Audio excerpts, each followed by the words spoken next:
Table fans! Oh, you know what? I owe you a shockwave of happiness. And this is going to be a warm one. Wait, that didn't sound right. It's going to be awesome.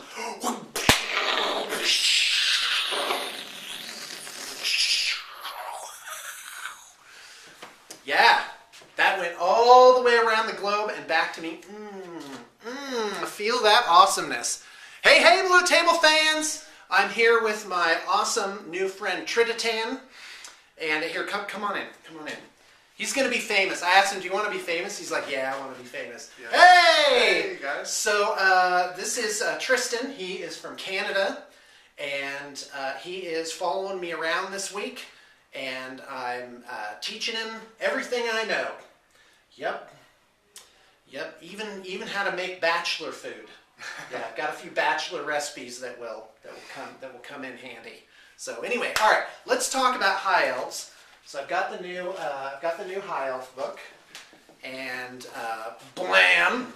So Tristan's listen. If you get bored, you don't have to be in here. You're okay. All right, I'm going to try and get this in under whatever it is minutes. 20 minutes, I guess. Is that blue? Oh, there it is. Awesome. Okay, so Sean's High Elf army. Let me just see if I can remember what's in it. So this is what I'm going to do.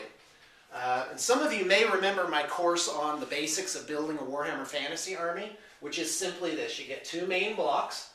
You get a heavy hitter, right? You get some heroes in here, right? Maybe 3, 5 heroes, depends. You got to have some troubleshooters, troublemakers, like giant eagles or chariots or something to run around the side, right? And then you got to have some support back here.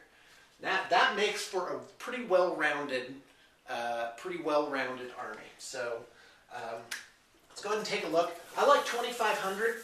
So you gotta look at the number 2,500, and because you got to think, well, how many rares do I have? How many points do I have to spend on core, which is the most boring part. Like if you had to have core in your army, would you even have core? Okay, so the army I'm making is like this. In the middle line, I've got sword masters, okay? And then I've got a bigger block, so I've got 20 times sword masters, which is about 300 points. So I'm going to put 300 points there. Then I'm going to have Phoenix Guard. I'm going to have a big old block of Phoenix Guard, which is 30 times. And by the way, that's probably all you need, because Phoenix Guard are incredible. Martial prowess, so if I run them 5 wide, 2 ranks get to fight. 1, 2. But with martial prowess, 3 ranks get to fight. And that's the same thing with the sword masters. The sword masters, you used to want to run them 7 wide. Do you play Warhammer Fantasy? But, yeah. At all? Okay, great. You used to want to run them 7 wide, so you could be hitting with 14 guys. And they were just basically like, they were just a shred unit. They're always strikes first. Now, I don't know what the deal is now that they have great swords. Does that cancel out always strikes first? Then what's the use of having always strikes first on sword masters? But I'm running them 5 wide now, so I can get 5, 10, 15 guys attacking with pretty narrow frontage. And but I could run them 7 wide too. And so Phoenix Guard can now attack 3 deep, or if you ran them in a horde, if I ran this in a horde, 3 deep and 10 wide, they could all attack. And that would be crazy. But the problem there is you'd end up 10 wide, right? So 2 things of 5. You'd end up with an enemy unit like this. So you'd end up with guys on either side kind of hanging out and not attacking. So quite frankly, I think it's better. Armies that have 20 millimeter base as their sort of standard movement, standard base size, they have this very narrow punching power. So imagine this. What if you had a special rule that said no matter how many ranks you have, everybody in the unit can attack no matter how many there are? How wide would you run it then? Well, you'd run it really narrow. You'd run it maybe 3 guys wide and then put 10 ranks deep, because you'd be able to punch in on a very narrow frontage. You'd be able to get a lot of damage, and your opponents, more often than not, would have wasted space. They'd be inefficient. So anyway, so me, I got my Phoenix Guard, PG, and then I'm going to have 20 Illyrian Reavers. I've got 10 made up now, 5, 10, 15, 20. And that looks like that, so Illyrians. But 20 Illyrians with bows, is only like 400 points, so I still have to make up some points. So I'm actually, and they have martial prowess too. So if I'm reading it right, they can attack 3 deep, but they've only got light armor and horse, so they're 5 up, but that's fine. I'm comparing Illyrian Reavers to just regular Lothern Sea Guard. So in fact, let's take a look at that. So what if, just straight up, instead of running 20 Sea Guard, you ran 20 Illyrian Reavers? What would be the difference between those two units, right? So the Sea Guard would be 11 points per model. They'd have a bow, light armor, and spear, right? And they can have shields at 1 point per model. That's a must. So they're 12 points each with shields, right? So now go down to Illyrian Reavers, and they have a 5-up armor save. So you go to Illyrian Reavers, and the Reavers are 16 points, and you can take bows at 3 points each, so they're 19 points. So they're 7 points more, which is a lot. You pay, for a unit of 20, you pay 140 points more. But they're fast cav, the steed gets to attack too, and that's basically it. So you'll have more attacks at strength 3, because the steed is strength 3. But the big thing is, you have this unit that can just whoosh, get around behind. And that is incredible. Fast cavalry, is it worth the 7 points to have fast cavalry, basically? And my answer is yes. In fact, it's invaluable. And I'm not leaving, because normally one of these giant blocks is going to be from your core choice, because that's how they are. They're in your basic infantry, is in your core. But now with High Elves, you have this fast attack unit. So, there's a lot of people more knowledgeable than me are talking a lot about this. So, we are going to look, and then I'm going to have 2 bolt throwers for support, because I like bolt throwers. And I'm going to have a phoenix. I'm going to draw a bird. Caw-caw.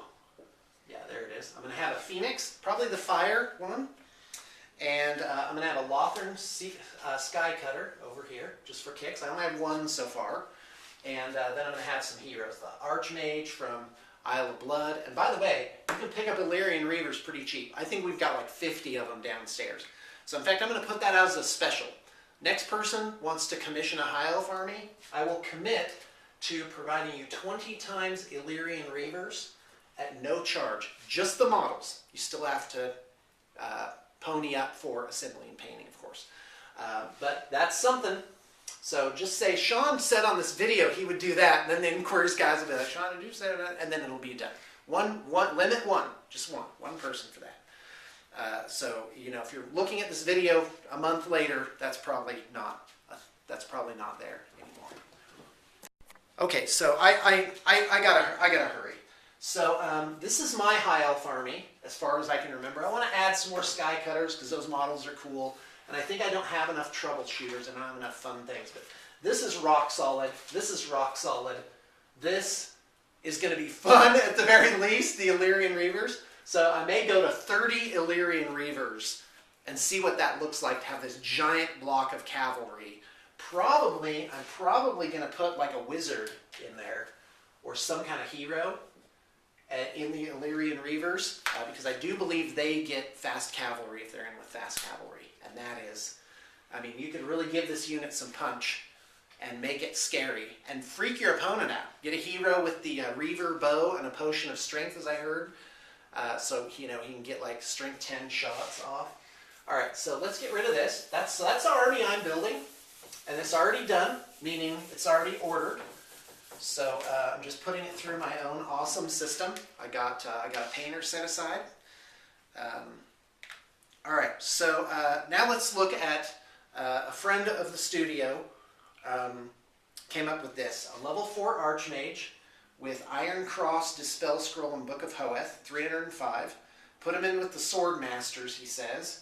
So you're going to put 20 times Sword Masters, 20. You put the Archmage in there. Okay, and then he says get a BSB with Heavy Armor, Sword of Might, Obsidian Trinket, and Shield of the Merworm. By the way, you want your BSB to be heavily armored. That's the thing. Okay, goes with Phoenix Guard. Trinket gives magic resistance 1, so they get 3 plus ward against spells. So again, Phoenix Guard. See a theme here? Swordmaster's Phoenix Guard. And that was how many? 20 Phoenix Guard. And then he's got big blocks of Spearmen. So PG. He's got 2 big blocks of Spears. And that's 20 and 20. So guy, you're already in 80 models. So a Sky Cutter. Oh no, it's 25-25 for this. So you're already in 90 models. You get a Sky Cutter over here. That's the chariot that has the eagle pulling it. And 2 giant eagles. So this is another list. And so this is kind of the, hold on. Giant eagles BS. Oh, and a level 2 mage with Morionon's Way Shard. So that makes this unit ambush and come in from behind. So troubleshooters, kind of a heavy hitter, but basically this is an infantry army with good magical support. So that's one, and that is 2,000 points. And now the next one is what he says he likes better. So Lore Master with Book of Hoeth that goes in with Phoenix Guard. So we get Phoenix Guard again. I don't know how many. A mage that's 400 points on a dragon. Ooh, that's fun. Although I'm not a fan of the high elf dragon that's published. I would use a dark elf dragon rider or a McFarlane dragon. I was looking around with those, so that's a great conversion that we could do. BSB Noble with Lance. Oh, and 20 silver helms. Helms times 20. You put a Noble in there. Okay, so this is a Lore Master, LM. This is a Noble. So here's your core, is 20 silver helms. And by the way, that hits like a ton of bricks. That is pretty awesome. And then he says Illyrian Reavers. I would actually drop the Illyrian Reavers for more chariots. But these are troubleshooters. They'll take out war machines and cause a problem, but they go down pretty easy. Toughness 3, a 5-up save. This is 20 Phoenix Guard, by the way, in this scenario. So look at that. Not much in the middle. And then 2 Sky Cutters. And then, so these are just for support or also to go off troubleshooting. So this is an interesting list here. All right, now, somebody took me up on my High Elf video. I said, hey, if you got a better idea, let me know, and I'll put it on the next thing. So I'm going to read it verbatim right now. Hi, Sean. How's it going? How's it going? I thought I would send you some High Elf thoughts since I studied the book quite a bit when it came out. I know we both love our High Elves, so I thought I would throw these your way. Sisters of Avalorn are in the rare slot. They're 14 points. They have attacks that are flaming and magical, so good against ethereal stuff and regeneration. Base strength 4, plus an additional -1 to the save for forces of destruction. But they are pretty fragile. They've got limited range of 24 inches. I think that's okay. But they're also ballistic skill 5, so it's got a bit of a glass hammer there. But as long as you can keep your opponent from targeting it, it's really great. Bolt throwers have gone from 100 points to 70 points. I'm just paraphrasing all this. So combined with Sea Guard and maybe Sisters, a shooting army could be viable. What would that look like? Another thing I've seen written about is to do a very fast High Elf army, get all cavalry with core, that's silver helms. Now, when you deploy this, what happens if you put your silver helms right on the edge of the board? Denied flank, now they're just kind of coming in from the side. I mean, you'd have to really, your opponent would really have to deploy around that. And this is all super fast, with just this kind of as an anvil right in the middle. So, doesn't know if he's sold, but Banner of Swiftness bringing cavalry to 10-inch movement could be fun. Also note, silver helms now have Ithalmar Barding, so they are not slowed down. They're a full movement 9. It's awesome. Armor of Calidor, 2+ armor and 6+ ward. Armor of silvered steel, 2+ armor. From the main rulebook, 2 armor options that are really good. Reaver Bow, Golden Crown of Atrazar, and Book of Hoeth are all great items. Dragon Princes are better now. They're faster due to Ithalmar Barding, and they gained a 6+ ward save. Awesome. Did some math on the White Lions. Some people say that the loss of rerolls really made them weaker? I say it depends. You have to do the math, and I can tell that many people haven't yet. If you have a large unit, they can actually hit harder than they could before. That's because they gained 3rd rank of attackers. If you have a unit of, say, 6 wide or 7 wide, 3 deep, against certain opponents, on average, they hit harder than they did before. Against other opponents, it's basically the same.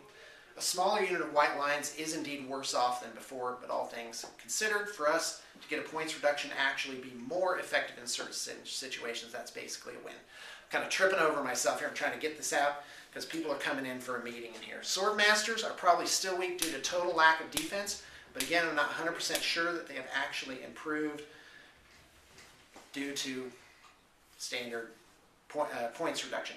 Noble on Griffin has an 18-inch range, so that could be the BSB. I don't know. When it comes to high magic lore, I really wish I could love it. I love it, by the way. I'm going to do a separate video on that. He doesn't like it, although we did notice the same things. A lot of them, 3 of them are direct damage, so you can't target into a unit that's in combat already, so that becomes a problem with a fragile mage. Another reason why I think taking high magic is suspect now is total lack of defense. Okay, that's it. I do like the idea of throwing a Lich Bone Pennant out of the main rulebook on a unit of Phoenix Guard to give an automatic 3+ ward save against wounds done by spells. Then throw the Banner of the World Dragon on a different unit to give it a 2+ ward save against wounds done by spells. So, it's pretty good. Talismans, magic items. Yep, I think that's about it. Alright guys, that's what I've got for High Elves today. So, definitely contact us. We've got a email in the liner notes. So if you want us to just do your High Elf army, we are absolutely ready to go on that. Our team is getting stronger and stronger by the day. We have a lot of really great people coming on board with us. And not only that, but the existing people are sticking around and getting better. And we're even getting some of the great old talent that you know and love back on board, and you will probably see them here and there on the studio updates. So thanks a million for tuning in, and I hope you enjoyed.